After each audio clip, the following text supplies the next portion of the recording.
Ok, bon, je récapitule.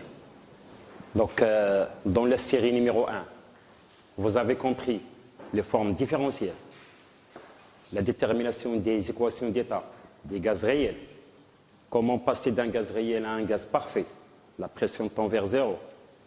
Il faut que PV soit égal à NRT. Nous avons fait les coefficients thermoélastiques, alpha, bêta, gamma.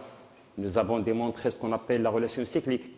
Et on a démontré une relation qui existe entre les trois coefficients thermoélastiques, alpha, bêta et qui. Il y a alpha est égal à bêta fois P multiplié par qui. Ensuite, dans la série numéro 2, on a abordé la notion du travail. Et on a dit que le travail élémentaire d'un gaz parfait, c'est moins P fois D de V. J'ai démontré à l'échelle le signe moins. Parce que quand le gaz subit une compression,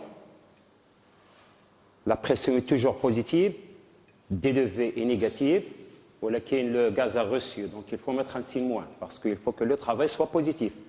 La détente, le contraire.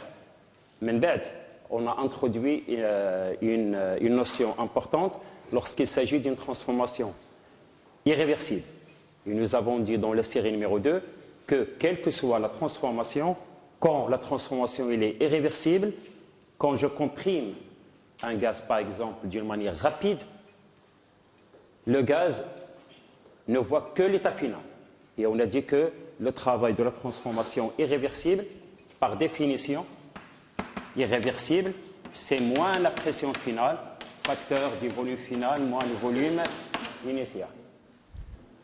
Alors comment vous allez savoir s'il s'agit d'une transformation irréversible? Donc il y aura un petit mot en français. Par exemple, je peux vous dire, je comprime brusquement, ou là rapidement, ou là instantanément. Ce sont des mots qui vous indiquent que le gaz est passé d'un état initial vers un état final sans voir les états intermédiaires. Le farq bien réversible et irréversible, la transformation réversible, le gaz il passe par une infinité d'états d'équilibre très voisines. Transformation irréversible, il passe brusquement. Donc il n'a pas eu le temps de voir ce qui se passe. Il ne voit que l'état final. Et c'est pour cette raison qu'on a dit transformation irréversible, c'est moins P final, V final, moins V initial. Le travail irréversible est toujours supérieur au travail réversible. Alors pour, c'est-à-dire vous mettre dans la situation, j'avais posé un examen pour la filière SMP et SMI. Enfin, SMIA maintenant. Alors, si je prends un gaz dans un cylindre, ce gaz à l'état initial, il est caractérisé par P0, V0, T0. Alors, le couvercle qui est là, il est immobile. Pourquoi? Parce qu'il faut que les deux pressions soient égales. C'est ce qu'on appelle équilibre mécanique. Maintenant, il y a deux équilibres. Équilibre mécanique, équilibre thermique. C'est un solide, ce n'est pas un gaz, donc on doit parler d'un équilibre mécanique. Donc le piston, il reste immobile parce que la pression du gaz il est dirigée vers le haut, elle est égale à la pression atmosphérique dirigée vers le bas. C'est ce que vous avez vu en mécanique, c'est le principe fondamental de la dynamique, somme des forces extérieures égale à 0. Maintenant, si je pose une masse de deux méthodes, je pose une masse grand M, maintenant il y a 1 kg.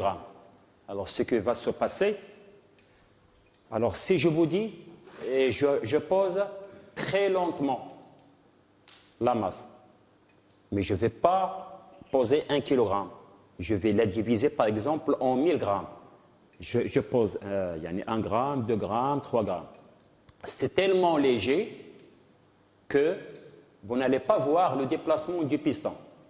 Une fois que j'aurai terminé 1 kg, donc le gaz a eu le temps, c'est-à-dire il a suivi une transformation réversible et quasi statique. Quasi statique, ça veut dire qu'il est pratiquement en équilibre tout le temps. Les questions, calculer la pression finale, le volume final, la température finale, le travail, la quantité de chaleur, etc. C'est une transformation réversible. Ça, c'était la question A. La question B, j'avais dit, je pose brusquement une masse M. Donc ce qui va se passer, c'est que le gaz va être rapidement comprimé. Donc là, ça change au niveau du calcul. Alors si je vous dis calculer le travail reçu par le gaz, il faut me dire tout de suite, c'est une transformation irréversible parce que la transformation a été faite d'une manière brusque. Donc le travail, c'est moins P final, V final, moins V initial. Donc je vous laisse le choix de chercher n'importe quel examen que vous trouvez difficile et vous me le ramenez à partir d'elle, c'est-à-dire pas l'autre semaine. Alors là, on va passer au chapitre 2. Donc c'est ce qu'on appelle le premier principe de la thermodynamique. Donc il y a ce qu'on appelle, donc si vous faites du sport, vous faites un footing, je vous pose la question pourquoi vous faites du footing, c'est-à-dire pour avoir une bonne santé. Donc par exemple, moi si je cours, si vous faites un footing, je cours, mon corps reçoit un travail et je vais dégager en même temps une quantité de chaleur. La somme des deux, c'est l'équivalent de ce que j'avais dit comme exemple, c'est ce qu'on appelle l'énergie interne. Donc on appelle l'énergie interne, c'est le travail plus la quantité de chaleur. Donc pour mieux comprendre la notion, donc je vais lire rapidement le texte. Alors, la notion d'énergie interne. Yani, tous les examens, vous aurez calculé l'énergie interne. Alors, on introduit dans ce chapitre la fonction énergie interne qui permet de rendre compte de l'échelle macroscopique du comportement microscopique. Le macroscopique et le microscopique. Alors, si je prends le système solaire, donc c'est-à-dire le Soleil, les orbites, la Terre, Mars, Neptune, ils tournent autour. Ça, c'est l'infiniment grand. C'est le macroscopique, c'est-à-dire c'est ce que je peux voir à l'œil nu. L'infiniment petit, c'est ce qui se passe au niveau de l'atome. C'est ce qu'on appelle le microscopique. Si vous faites SMP, physique, donc vous allez voir que exactement, c'est le macroscopique, mais infiniment petit, c'est ce qu'on appelle le microscopique. Il y a l'atome, la totalité de la masse de l'atome se trouve au niveau du noyau, et les électrons, ils tournent autour des orbites. Il y a des notions très compliquées, parmi lesquelles il y a ce qu'on appelle la mécanique quantique. Mais quand vous faites SMIA, donc malheureusement, vous n'aurez pas le temps de faire cette matière. Donc le macroscopique, c'est ce qu'on peut voir à l'œil nu. Alors, on suppose connu les notions mathématiques présentées au début de ce cours. Je parle des formes différentielles, des dérivées partielles, des coefficients thermoélastiques, tout ce qu'on a vu du point de vue mathématique. Si on considère un système simple constitué par une certaine masse d'un gaz isolé, donc j'ai dit que le mot isolé, toujours les gaz sont enfermés dans une enceinte. Donc il y a trois cas possibles. Donc la paroi elle peut être fermée, donc ça veut dire qu'il permet l'échange de l'énergie et pas le nombre de moles, la matière. Il peut être ouvert, c'est-à-dire il peut échanger les deux, le nombre de moles et l'énergie, ou là un système isolé, c'est un système qui permet ni l'échange de la quantité de chaleur, ni l'énergie, ni le nombre de moles. Alors, supposons le gaz au repos. À l'équilibre, c'est un ensemble de molécules dont on peut calculer l'énergie totale. C'est ce que vous avez vu en mécanique. Alors, on appelle l'énergie mécanique, c'est l'énergie cinétique plus l'énergie potentielle. Mais ça, c'est du point de vue macroscopique. Votre prof de mécanique, donc si je prends un morceau de craie de masse M, je le tiens, donc on a une énergie cinétique égale à 0. Je le tiens, donc sa vitesse elle est nulle, mais l'énergie potentielle, si je le lâche à cet instant, il est à une altitude h, donc on a une énergie potentielle mgh. Mais au milieu, on a une énergie cinétique parce qu'il a une vitesse, donc c'est 1 demi mv carré plus mgh. C'est ce qu'on appelle l'énergie mécanique. Du point de vue microscopique, vous savez bien que si je prends deux électrons, chaque électron a une masse m, donc chaque électron a une énergie cinétique 1 demi mv carré plus une énergie potentielle plus une énergie d'interaction qui va lier les deux. Donc c'est ce qu'on appelle l'énergie totale, c'est ce que vous voyez par la somme sur I. C'est l'énergie cinétique 1 demi mv carré plus l'énergie potentielle plus l'énergie d'interaction entre les molécules ou là les atomes voisins. Alors, les interactions entre molécules sont nulles. Si le gaz est parfait, il y a un gaz réel et un gaz parfait. Donc un gaz parfait, logiquement, ça n'existe pas. Il y a des interactions entre atomes et molécules. Donc, une simplification pour rendre un gaz plus fiable et plus fluide et plus simple à réaliser. Donc, on dit qu'un gaz est un gaz parfait lorsque je néglige le terme. Quand on néglige les interactions entre molécules voisines. Les interactions entre molécules sont nulles si le gaz est parfait. En thermodynamique, on s'intéresse à une description macroscopique des systèmes. On postule donc l'existence d'une nouvelle grandeur U, appelée énergie interne, valeur moyenne de l'énergie E, pour tous les états macroscopiques conduisant à l'état microscopique considéré. L'énergie interne est une fonction d'état. Ça veut dire que c'est une forme différentielle totale exacte, donc il ne dépend pas du chemin suivi. Donc dans la série numéro 2, on a vu que le travail, on l'a calculé de 3 chemins, donc si vous vous souvenez, pour aller de l'état 1 vers l'état 2, dans la série numéro 2, on a dit que la première transformation est une transformation isotherme, la deuxième il est isocore-isobar, et la troisième il est isobar-isocore, et on a fait une comparaison et vous avez vu que les 3 travaux sont différents. Donc ça prouve que l'énergie interne dépend du chemin, que le travail dépend du chemin suivi. Et comme la quantité de chaleur est liée directement au travail, la quantité de chaleur aussi ce n'est pas une fonction d'état, il dépend du chemin suivi. Voilà que la somme des deux est une fonction d'état, donc elle ne va pas dépendre du chemin suivi. C'est ce qu'on appelle l'énergie interne.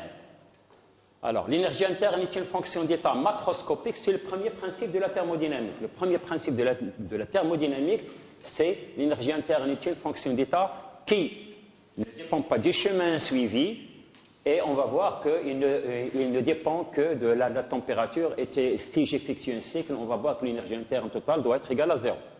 Alors, je continue. On sait que par définition, alors si je vous pose la question que j'avais déjà posée dans un examen de thermodynamique, on sait que par définition, le gaz parfait est un gaz qui obéit à 3 lois. La loi de Mariotte, la loi de Gay-Lussac et la loi de Charles. Ces lois conduisent respectivement à la température T. Un taïa, c'est Mariotte, lorsque la température est constante, le volume Gay-Lussac, la pression Charles. Alors, le début, la première séance du cours, on a dit que les paramètres d'état sont la pression, volume et température.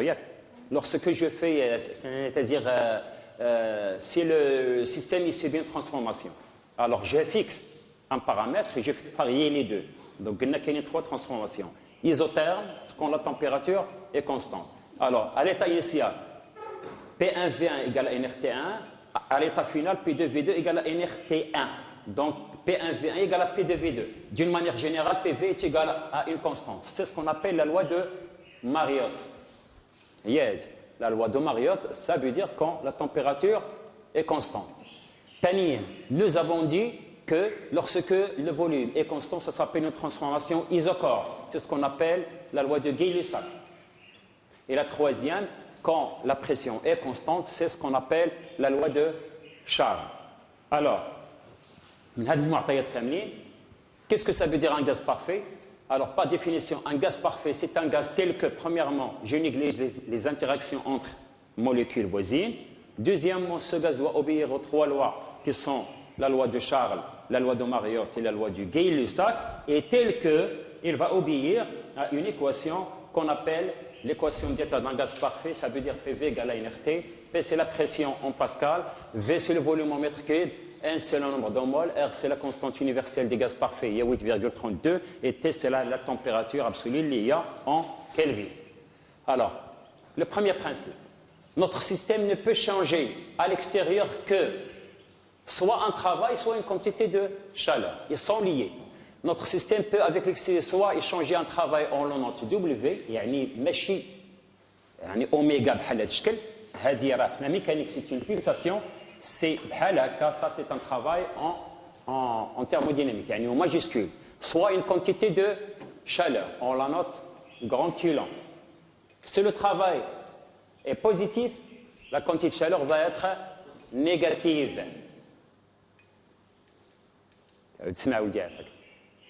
Quand le travail est positif, la quantité de chaleur est négative. Un étudiant, dans sa chambre, lorsqu'il veut faire un thé, il va acheter ce qu'on appelle un réchaud. Oui ou non? Une plaque chauffante. Quand il branche la prise, il va recevoir une énergie électrique. La résistance va s'allumer. Il va vous donner une chaleur. Donc, si le travail est reçu, la quantité de chaleur, elle est fournie, ou là, il est cédé, ou là, il est donné. Donc, le travail et la chaleur ont le même signe, même dans un examen. Et ça, c'est sûr. On va vous dire calculer le travail de chaque transformation et la quantité de chaleur de chaque transformation. Un petit peu d'intelligence. Si le travail est positif, la même transformation, la quantité de chaleur va être négative. Il a prêté au milieu deux positifs ou les deux négatifs, il y a un problème. Il faut refaire vos calculs. Donc, bon, c'est bon. Alors, ce que le système reçoit est compté positif. Et si vous lisez dans un examen, calculez le travail reçu par le gaz. Automatiquement, tu dois souligner reçu et tu dois trouver un travail positif. Donc, la quantité de chaleur va être négative. Si on vous dit, calculez le travail fourni par le gaz, tu vas souligner fourni, ça veut dire que tu dois trouver un travail négatif, donc la quantité de chaleur est positive. Ce sont des données innées dans votre tête. Si un système subit une suite de transformations qui le ramène à son état initial, si le gaz il subit 3 ou 4 transformations et il revient à un état initial, on dit qu'il a subi un cycle de transformation. Donc, on va traiter ce qu'on appelle les cycles. Maintenant, on va étudier ce qu'on appelle les machines thermiques. Les machines thermiques, les moteurs et les récepteurs. Moteur, c'est une machine thermique qui va fournir un travail à l'extérieur. Donc, vous, par exemple, moi, si j'achète une voiture, je l'achète parce qu'il va fournir un travail. Au lieu que moi, je me déplace, c'est elle qui va se déplacer. Donc, il va fournir un travail. Mais pour qu'il fournisse un travail, il lui faut, c'est-à-dire je dois mettre du diesel ou de l'essence. C'est ce qu'on appelle la chaleur. Donc, je pars d'un état initial et je reviens. Alors, un exemple, donc je fais ce qu'on appelle le cycle. Donc ça, on l'a vu dans la série numéro 2, c'est ce qu'on appelle le diagramme de Clapeyron. On va voir dans ce cours que maintenant, un cycle diesel, il commence par une compression adiabatique. Donc il y a ce qu'on appelle, comme la deuxième transformation, il est isobar. Ensuite, une transformation adiabatique. Et ici, il y a une transformation isochore. Ça, vous aurez le temps de le voir en détail. Donc si je fais 1, 2, 3 et 4. Alors, il faut bien lire. Si un système subit une suite de transformations qui le ramène à l'état initial, on dit qu'il a parcouru un cycle. Donc je pars de l'état 1, j'effectue un cycle fermé, je reviens à l'état initial. Donc ici, je vais calculer l'énergie interne. Si je vous dis quelle est l'énergie interne totale, vous allez me dire c'est, je pars de l'état initial, il y a U1, et l'état final, il y a U1. Donc U1 moins U1 égale à 0. Ça veut dire, si le système parcourt un cycle, la variation totale de l'énergie interne doit être égale à 0. Ça veut dire que le travail total plus la quantité de chaleur totale doit être égale à 0. Donc tout ça, on aura le temps de le voir en détail. Bon, ça, alors, la variation d'énergie interne, ce qui est en rouge, la variation d'énergie interne ne dépend que des états initiaux et finaux. Elle est indépendante du chemin suivi. C'est une fonction d'état. Alors, chaque fois qu'on a une fonction d'état, ça veut dire qu'il ne dépend pas du chemin suivi, il ne dépend que de l'état initial et l'état final. Alors, si je vous donne un cycle, on va voir qu'il y a 3 fonctions d'état. Il y a ce qu'on appelle l'énergie interne, il y a ce qu'on appelle l'enthalpie, et il y a ce qu'on appelle l'entropie.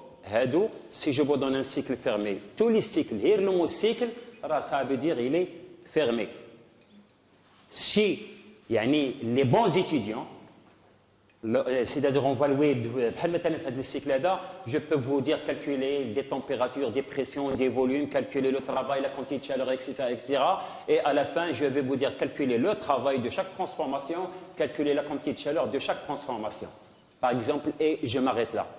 Vous allez faire vos calculs, etc., etc. Mais les bons étudiants, qu'est-ce qu'ils vont faire? Ils vont dire, Billah, bimannahu l'énergie interne est une fonction d'état qui ne dépend que de la température. Le prof du cours, il nous a dit que le travail total plus la quantité de chaleur totale doit être égale à 0. Et il va faire la somme de tous les travaux, W1, 2, 2, 3, 3, 4, 4, 1, plus les 4 quantités de chaleur. Il va faire la somme, il doit trouver égal à 0. S'il trouve égal à 0, donc ça veut dire qu'il a fait un bon examen. S'il n'a pas trouvé 0, donc ça veut dire qu'il a commis des erreurs. Donc il faut qu'il refasse son examen. Alors, travail et chaleur. Le travail et la chaleur. Donc ça, c'est le travail, c'est l'énergie. Bon, le travail et la chaleur, c'est à peu près la même chose. Ils sont liés. Alors, le travail, c'est une énergie échangée via des molécules ordonnées. Là, vous regardez bien, chaque sphère, une molécule ou un atome. Les flèches, ils sont parallèles. Donc, on dit que c'est un système ordonné. C'est ce qu'on appelle un travail. Qu'est-ce que ça veut dire un travail? C'est W, c'est par définition l'énergie échangée à travers un mouvement ordonné. Qu'est-ce que ça veut dire une quantité de chaleur? Une quantité de chaleur, c'est la même chose, c'est coulomb, c'est l'énergie échangée via un mouvement désordonné. Vous regardez les flèches, elles sont n'importe comment. On verra au fur et à mesure dans les séries. Alors, travail de changement de volume. Bon, هذا هو le gaz, هذا هو عندي un piston, عندي un cylindre, وهذا هو ce qu'on appelle le piston. J'ai un gaz ici. Voilà. Ça, c'est la pression extérieure. Alors, si je parle de la pression atmosphérique, P0, ça veut dire une atmosphère, ça veut dire 10 puissance 5 pascal. Si je comprime un gaz, ça veut dire que le gaz va recevoir ce travail. C'est moi qui ai comprimé. Donc, le travail il est positif, la quantité de chaleur il est négative. Donc, je ne peux pas, le piston ne peut pas arriver là. Ce n'est pas possible parce que le gaz il va se défendre. Alors, imaginez, alors pour mieux comprendre, je vais prendre le cas d'il y a un avion. Boeing 747, c'est immense. Il a vraiment, il est immense. ولكن في l'atterrissage راه تتوقف علاش؟ على لي غو واش كاين اسطون؟ كاين un gaz. Oui ou non? Donc, lorsque il va atterrir, il va exercer une compression sur les roues, le gaz il est capable de se défendre. C'est ce qu'on appelle la pression de réaction du gaz, qui doit être à l'équilibre égal à la pression extérieure. Alors, le petit calcul, ça veut dire uniquement, lorsque D de V est négatif, donc ça veut dire une compression, comme D de V est positif, c'est une détente. Bon, on a un Z, علاش عندي Z؟ Il y a H, ولكن عندي la même section H fois D de H fois S, il y a une variation du volume. Alors, pour vous montrer que c'est ce qu'on a vu, le travail du W, c'est moins pression extérieure D de V. Et quand je vous dis que le tiré qui est là, ça veut dire que le travail n'est pas une fonction d'état. Il dépend du chemin suivi. Voilà. Si la transformation il est isochore, le travail est égal à 0. Voilà. C'est quand la transformation il est isotherme. Ça, on l'a vu dans la série. Donc, si je vous demande dans un examen, comme une transformation isotherme, calculer le travail, ce n'est pas la peine de me faire toute la démonstration. Vous me dites directement le travail pour aller de l'état 1, 1,2, égale à moins NRT, logarithme népérien du volume final sur le volume initial. Ou bien, vous allez trouver un travail positif, donc il s'agit d'une compression, ou bien vous allez trouver un travail négatif, il s'agit d'une détente. Voilà, c'est simple. Maintenant, on va passer la chaleur et température. Alors, il faut se méfier de la confusion que l'on peut rencontrer dans le langage courant entre la température et la chaleur. La température est une variable intensive, yani intérieure. Vous avez une température de 37 degrés. 37. Et même si tu nages dans une piscine froide, votre température ne change pas. C'est une grandeur intensive. Quand tu te jettes dans une piscine, tu as l'impression, c'est-à-dire le contact entre la température de l'eau avec votre peau, la sensation d'avoir froid, c'est ce qu'on appelle la quantité de chaleur. Et j'avais dit que si tu prends une douche chaude qui est supérieure à 37, juste après, tu as froid. Mais si tu prends une douche froide, juste après, tu as chaud. Et là, c'est une sensation. Quand tu mets ta main sur la table, la sensation d'avoir froid, c'est la quantité de chaleur. Donc ça veut dire que la quantité de chaleur n'est pas égale à la température, elle est proportionnelle à la température. Et c'est ce qu'on a vu la semaine dernière. Nous avons dit que c'est une constante grande A fois dt. Et cette constante-là, il y a les MC, ou la CV, ou la CP. Donc c'est ce qu'on va voir. Alors, quelle est la définition d'une chaleur? Alors, c'est le déplacement de l'énergie thermique d'un système à un autre causé par une différence de température. Vous avez une température de 37, la table elle est maintenant à 15 degrés. La différence là, lorsque tu mets ta main, la sensation de cette différence de température, il y a ce qu'on appelle la quantité de chaleur. Alors, le transfert de chaleur se fait toujours du système à haute température vers le système à basse température, ce qui est normal. Daïma, le corps chaud, c'est lui qui va donner une quantité de chaleur au corps froid. Un système adiabatique, c'est un système qui ne permet pas le transfert de chaleur. Si vous prenez un thermos à café, vous chauffez votre café, vous le mettez dans un thermos, vous fermez, donc il n'y a pas de transfert. Après, c'est-à-dire 1 heure, vous prenez, vous allez trouver votre café exactement à la même température. Donc il n'y a pas de transfert de chaleur avec les milieux extérieurs. C'est ce qu'on appelle une transformation adiabatique. Vous l'aurez à l'examen. C'est un système pour lequel il n'y a aucun transfert d'énergie. Alors, tous les moteurs, j'ai mis les moteurs. Toutes les machines thermiques commencent par une compression. Alors, une voiture. Lorsque tu as une voiture, comme le tableau de bord, comme là où tu mets la clé du contact. Il y a la clé de contact, il y a des traits. Lorsque tu fais comme ça, il y a une résistance qui s'allume pour chauffer. Lorsque tu démarres là, donc il y a une pompe, elle va aspirer l'air, l'essence ou le diesel, il va remplir un cylindre. Quand tu ouvres un capot d'une voiture, il y a 4 cylindres. C'est ce qu'on appelle un moteur à explosion à 4 temps. Il y a l'admission et ça se termine par échappement. Lorsque tu fais comme ça et tu démarres, donc il y a une bougie. Les anciennes voitures, كانوا فيهم des bougies. Si vous avez une moto, il y a une bougie.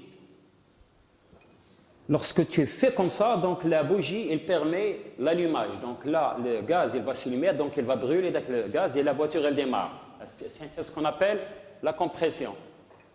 Ensuite, il y a échauffement isobare. Donc vous allez voir le principe de l'échauffement. Ensuite, il y a la détente et ensuite, il y a le refroidissement isocore. Alors, si tu as une vieille voiture, il y a 10 ans ou 15 ans, lorsque tu démarres, il y a un problème. Si tu vas chez le mécanicien, il va te dire qu'il y a un problème au niveau de la compression. Donc, il faut parer le moteur, c'est-à-dire il faut refaire le moteur. C'est-à-dire, on va le voir en détail.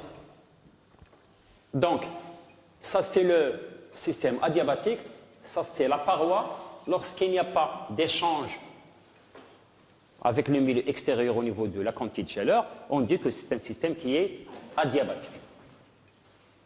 Voilà. Bon, quels sont les 3 méthodes de transfert de chaleur. Ce sont des questions que j'avais posées dans un examen comme des questions de cours. Le transfert de chaleur peut s'effectuer soit par conduction, soit par convection, soit par radiation thermique. La conduction, transfert d'énergie dans un solide ou un fluide stationnaire des particules les plus énergétiques vers les particules les moins énergétiques. La conduction. Je donne un exemple. Si vous préparez votre repas, vous prenez une cuillère. Vous prenez une cuillère métallique et vous essayez de touiller, c'est-à-dire de tourner votre repas. Juste après, vous avez chaud au niveau de votre main. Pourquoi? Parce que la chaleur se transmet mais le côté chaud vers le côté froid. Donc, il va se propager par conduction. Donc, c'est ce qu'on appelle la conduction. Ensuite, il y a ce qu'on appelle la convection. C'est le transfert d'énergie entre la surface d'un matériau et un fluide environnement en mouvement.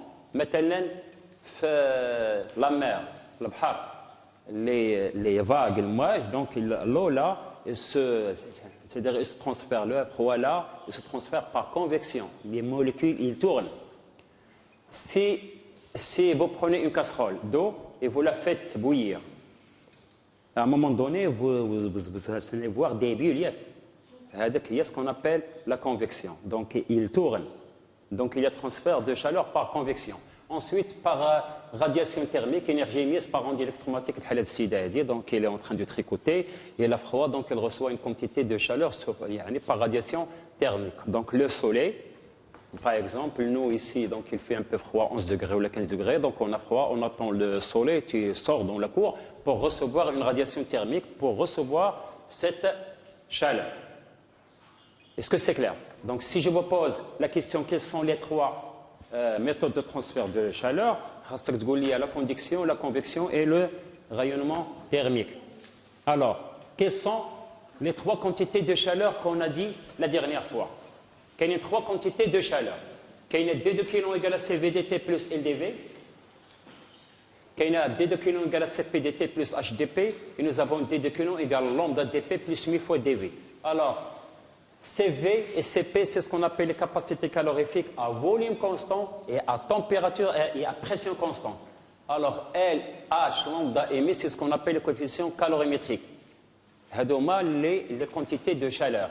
Alors, on va l'utiliser quand la transformation il est isochore. Si vous entendez parler, si je dis soit une transformation isochore, regardez bien. Comme ça, c'est la capacité calorifique à volume constant. Donc, il s'agit d'une transformation isochore. Dans ce cas, D de V égale à 0. Donc, ça veut dire la quantité de chaleur, c'est CVDT.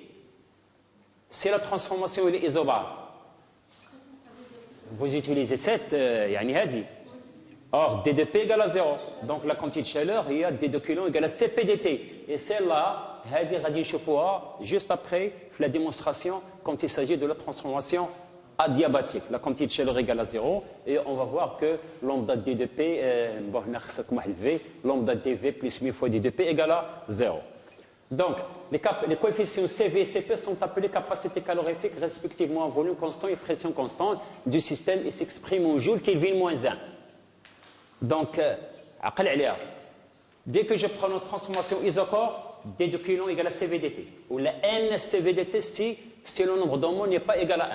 Si la transformation est isobare, la variation de la quantité de chaleur est égale à N CPDT. Alors, on utilise souvent la capacité calorifique molaire, C égale à MC, uniquement pour les solides. La dernière fois, on a mélangé l'eau chaude avec l'eau froide, on a utilisé MCDT. Donc, il y a comme 3 à retenir définitivement. Quand il s'agit d'un solide ou un liquide, pas un gaz, D de la quantité de chaleur égale à MCDT. Quand il s'agit d'un gaz parfait, c'est la transformation il est isochore NCVDT, c'est l'isobare NCPDT. Si la quantité de chaleur, c'est le système subit une transformation adiabatique, il n'y a pas de quantité de chaleur, D de kg égale à 0. Alors, on va voir qu'il y a un lien avec ce qu'on appelle le coefficient thermo-élastique. Là aussi, il y a des tas d'examens ils nous servent à poser des questions de cours concernant les trois coefficients, à connaître absolument par cœur. Un survey DVC-DT, c'est le coefficient de dilatation isobare. Quand la température augmente, le volume augmente, il a un stylo bic, il a dit stylo. Et si tu le mets dans ta poche, donc elle va s'échauffer, donc l'encre elle va subir la température, il va augmenter, la pression va augmenter, donc elle va déborder et vous allez salir votre chemise. Il y a ce qu'on appelle la dilatation. C'est le coefficient d'augmentation de la pression. Quand la température augmente, la pression augmente. Principe de la cocotte minute, vous chauffez votre repas. Bien sûr, je l'avais dit, on ne s'intéresse pas à ce que vous préparez pour votre repas, mais ce qui nous intéresse, c'est la vapeur qui va occuper un UV. La température augmente, vous allez entendre la sifflette, donc c'est le coefficient d'augmentation de la pression. Et le dernier, c'est le coefficient de compressibilité isotherme. Il y a une signification physique, donc il y a la compression, l'action, la réaction. Quand la pression augmente, le volume diminue, et ça on l'a vu. Ce sont des cas qu'on utilise pour vous aider dans des questions de cours. Alors maintenant, les applications gaz parfait. Alors, le gaz parfait est le modèle le plus simple de description d'un gaz, dans lequel on néglige les interactions entre molécules, ainsi que l'énergie interne d'un système fermé ne dépend que de la température. Ça, c'est ce qu'on appelle la première loi de Joule. Lorsqu'on a fait l'introduction de l'énergie interne, c'est le travail plus la quantité de chaleur. On l'a appelé le premier principe de la thermodynamique. On a dit que l'énergie interne est une fonction d'état qui ne dépend que de l'état initial et l'état final. Maintenant, on dit que l'énergie interne est une fonction d'état qui ne dépend que de la température. Ça veut dire que ddu égale à quelque chose fois dt. Stop. C'est ce qu'on appelle la première loi de Joule. Il y a deux lois. La première loi de Joule, il dit que l'énergie interne ne dépend que de la température. Et la deuxième loi de Joule, il dit que l'enthalpie est une fonction d'état qui ne dépend que de la température. Et donc, c'est ce qu'on va démontrer. Alors, regardez bien. Alors d de U, je ne vais pas mettre une barre, parce que c'est une fonction d'état. Ça veut dire, on a dit que l'énergie interne, c'est le travail plus la quantité de chaleur. Si vous ne comprenez pas, vous m'arrêtez. L'énergie interne, c'est le travail plus la chaleur. Et la mécanique, c'est l'énergie mécanique. L'énergie cinétique plus l'énergie potentielle. Égal. Le travail, c'est moins PdV. Moins P fois D de V. La quantité de chaleur, radinardo plus CVDT plus L D de V. L, c'est ce qu'on appelle le coefficient calorimétrique. Donc, je vais mettre D de V en facteur. Donc, D de U est égal à CVDT plus L moins P fois D de V. Maintenant, on va regarder la L. Alors, L égale, dans la série numéro 1, il y a D de V, L il y a D de V sur dt à pression constante. Et là, je te fais la série 2. Oui ou non? L égale à T fois dV sur dt. Alors, quelle est la valeur de L dans le cas d'un gaz parfait? Quelle est la valeur de D de V sur dt dans le cas d'un gaz parfait? V sur T. Donc, ça fait T multiplié... non, c'est dP sur dt à volume constant. L égale à T fois dP sur dt à volume constant. La valeur de dP sur dt, c'est P sur T. Donc, je simplifie par T et je trouve que c'est P. Donc, dans le cas d'un gaz parfait, nous avons L égale à P. Maintenant, si je remplace le L par P ici, donc on dit P moins P égale à 0. Donc, l'énergie interne égale à CV dt. Donc, qu'est-ce qu'on remarque? On remarque que l'énergie interne est une fonction d'état qui ne dépend que de la température. Da'iman. عقل على دائما وسطر عليها مزيان. Donc vous vous souvenez de toujours D de U égale à CVDT ولا N CVDT. حيت ملي تنقول لكم CVDT يعني دائما تنقول dans le cas d'une seule mole, ولكن إذا كانت عندكم une mole N CVDT. هذه تنسميوها la première loi du Joule. Quelle est la première loi de Joule? أعطيني deux phrases. أعطيني une phrase et une petite écriture. La phrase شنو هي؟ La première loi de Joule, l'énergie interne est une fonction d'état qui ne dépend que de la température. Stop. شنو هي l'écriture? D de U égale à CV dt ou la 1 CV dt. Stop. N, dans le cas d'un gaz parfait, est égal à P. Maintenant, هذه نمشيو la deuxième loi de Joule. اش تقول لنا la deuxième loi de Joule؟ هذه c'est la première loi de Joule. Alors, la seconde loi de Joule, la deuxième loi de Joule. La deuxième Joule, عندكم D de H est une fonction d'état aussi qui ne dépend que de la température. Alors, H, l'enthalpie, on va voir que c'est l'énergie interne plus PV. دائما l'enthalpie, c'est une donnée lorsqu'on connaît عارفينها. D de H est égal à U plus PV. L'énergie interne D de U égale D de la quantité de chaleur plus le travail. ولكن l'enthalpie, c'est l'énergie interne plus PV. Je vais différencier D de H égale D de U plus D de PV. Alors D de PV, بحال عندكم F fois G, F' G plus F G'. Donc il y a D de H égale, c'est D de U plus PDV plus V dP. Oui ou non? Alors, D de U, c'est D, c'est le travail plus la chaleur, دايما, plus PDV plus V dP. Alors, D de l'enthalpie égale, le travail c'est moins PDV, دائما, moins P fois D de V.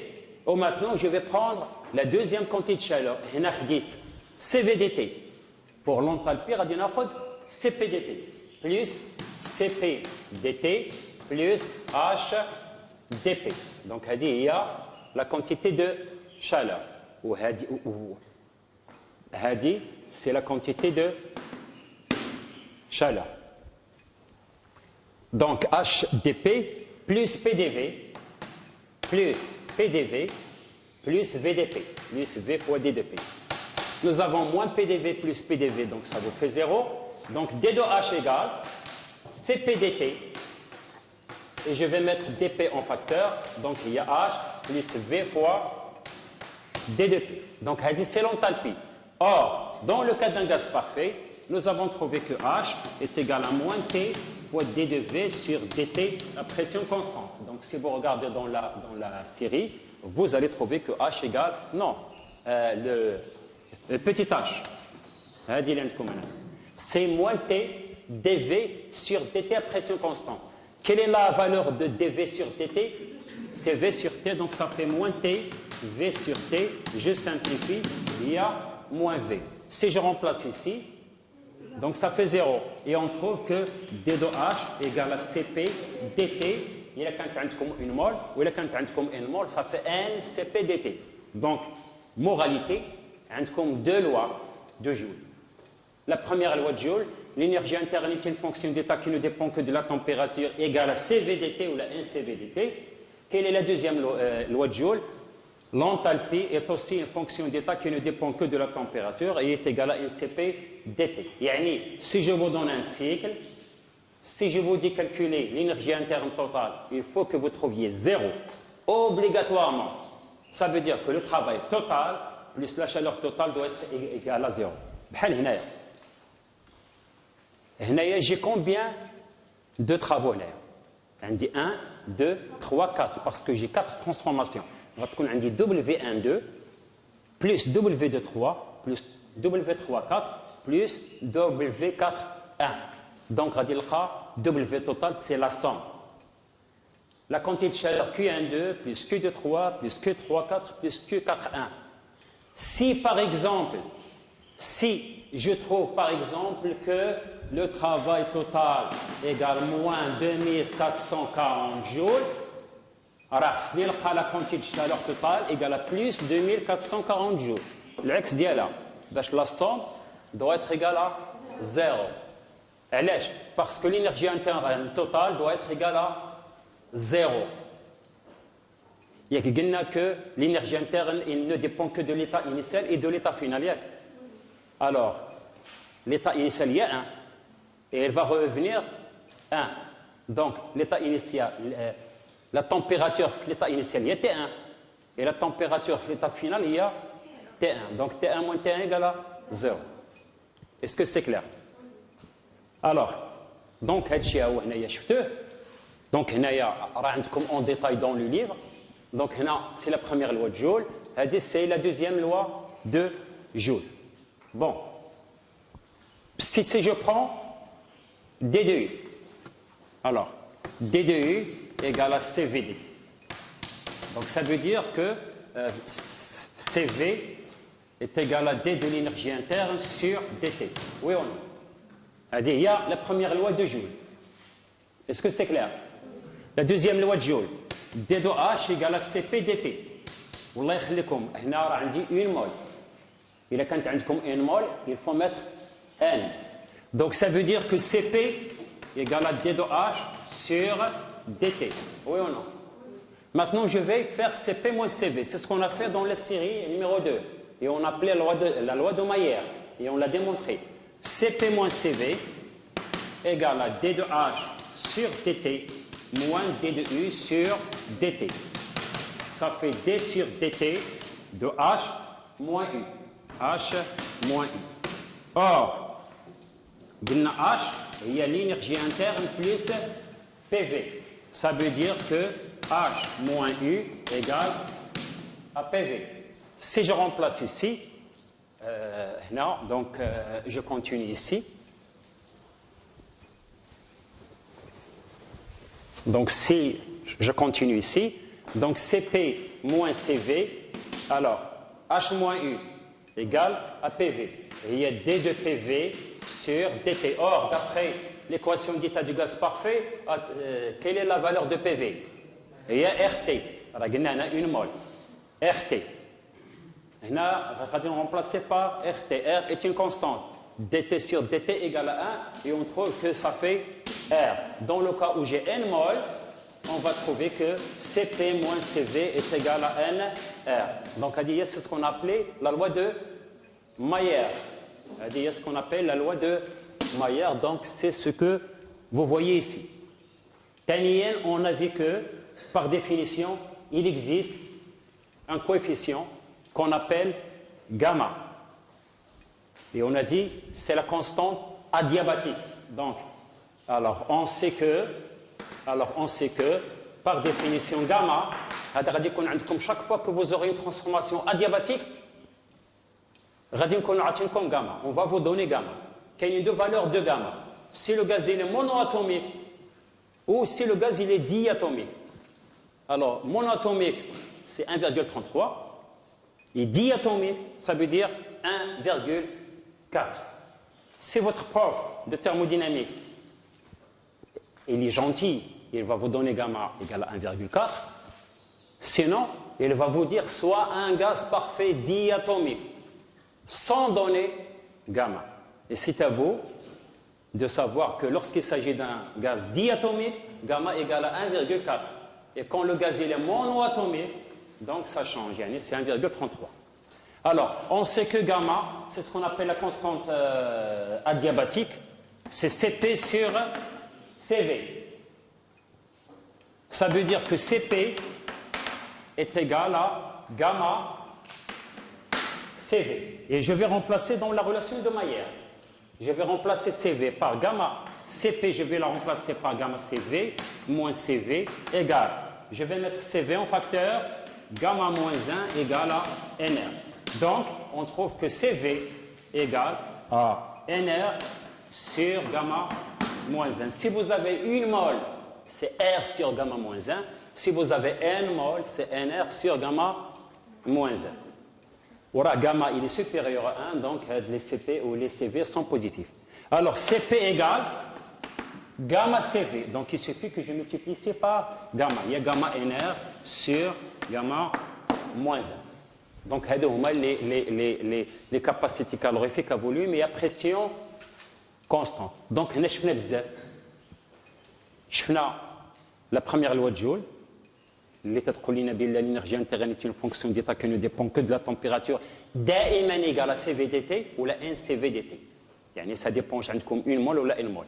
شفنا la seconde loi de Joule, l'enthalpie est une fonction d'état qui ne dépend que de la température.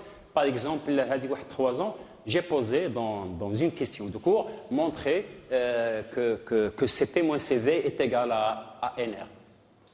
Donc, D2U est égal à CVDT plus LDV. Voilà, il y a exactement ce qu'on a fait dans ce cours. H, l'enthalpie, il y a l'énergie interne plus PV. D2H égale à CPDT, c'est ce qu'on appelle la seconde loi de Joule. Ça veut dire que l'enthalpie ne dépend que de la température. Alors, voilà. Donc, il est courant que de. Donc, maintenant. Alors, bon, ce sont des petits exemples. On peut faire ça mentalement. OK? Mentalement. Calculer le travail échangé lors de la compression isotherme. À retenir quoi ici? Vite. Quand il y a le travail, il est. Le travail, il est. شوف يا ريم غتحرك معايا اما الماء. عاد جاوبني عافاك ان سميتو انستانتونيمون واه. Quand j'ai dit compression, ça veut dire quoi? Travail positif. Oui, une seconde. Compression, travail positif. Quantité de chaleur négative. Stop. Isotherme, température constante. Quel est le travail de la transformation isotherme? Tout de suite, il y a moi NRT1 et ln de V2 sur V1. هادو ما sont les bons étudiants. ما هادو. ما تبقاش ناس. Alors, calculer le travail échangé lors de la compression isotherme d'une mole n égale à 1 du gaz parfait de l'état P1 égale à 2 atmosphères T1 vers l'état P2. Je comprime, la pression augmente, donc je trouve un volume inférieur. Quand la pression augmente, le volume diminue. Transformation réversible. Achète une transformation réversible, ça, radio lentement. Quel est le travail? Talib Moumtaz ou la Talib Moumtaz a dit qu'il y a moins RT1 ln de V2 sur V1. Mais je ne vous ai pas donné V2 sur V1. Mais les volumes. Mais la loi de Mario, il y a P1V égale à P2V2, donc V2 sur V1, il y a P1 sur P2. Donc directement, le travail 1,2 égale à moins RT1 ln de P1 sur P2. Ah, P1 sur P2, il y a un tiers. Oui ou non? Alors, compression brusque. Les bons étudiants, ils vont souligner brusque. Ils vont dire quoi? La transformation n'est pas réversible. Donc, je n'ai pas le droit de dire moins NRT. Non, c'est moins P final, volume final, moins volume initial. ولكن هنا ما عنديش les volumes. Donc, il y a moins P2, V2 moins V1. ولكن la transformation, elle est isotherme. Donc, P1V égale à P2, V2, vous sortez le V2 et vous remplacez. Et pour vérifier votre résultat, vous allez trouver que le travail, il est supérieur au travail réversible. Compression brusque, puis détente brusque. Donc, c'est ce qu'on a fait dans la série numéro 2. On effectue de 3 manières différentes une compression qui amène le diazote. Donc, c'est un gaz diatomique, donc gamma égale 1,4. De l'état P1 égale à 1 bar, V1 égale à 3V0, à l'état 2, P2 égale à 3, P0. C'est une compression. La première transformation, il est isocore. Ensuite, isobar. La deuxième, il est isobar puis isocore. La troisième, il est tel que PV égale constante. Isotherme. Donc, tu as une réponse instantanée si tu veux réussir. Il a une réponse instantanée. Est-ce que c'est clair?